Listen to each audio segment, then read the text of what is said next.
মন্দির মসজিদ মাদ্রাসা এগুলোতে দেওয়ার জন্য। আপনাদের সুরকাছাতেও 30 লাখ টাকার অনুদান এসেছে এবং সুরকাছার নেতৃবৃন্দ বিভিন্ন মসজিদ মাদ্রাসা এগুলো দিয়েছে।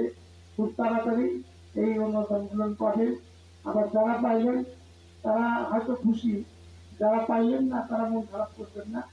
আমার অনুদান আরো আছে, সামনের দিনে যে অনুদান পাবো সেই অনুদানগুলো যে মসজিদগুলো পান নাই, যে মাদ্রাসা পান নাই, সেগুলোতে ইনশাল্লাহ দেওয়া হবে। আজকে এই পুরা কাজীপুর আমার হলো এরিয়া, আমি এই কাজীপুর নিয়ে অন্যরকম ভাবি।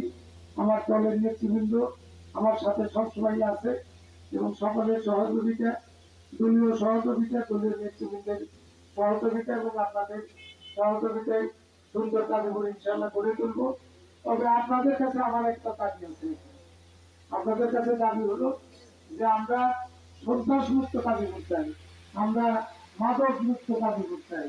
এটা শুধু যদি আপনি প্রশাসনের উপর নির্ভর করেন তাহলে এটা মুক্ত করতে পারবো না।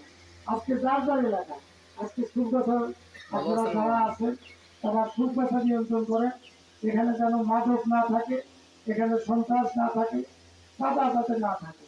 আমি এবং আমার দলীয় নেতৃবৃন্দ আপনাদের সব রকম সহযোগিতা করবেন।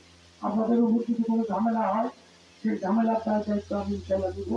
কিন্তু আপনাদের কাছে অনুরোধ, আপনাদের প্রতিবাদী হতে হবে। আপনার সামনে আপনার ছেলে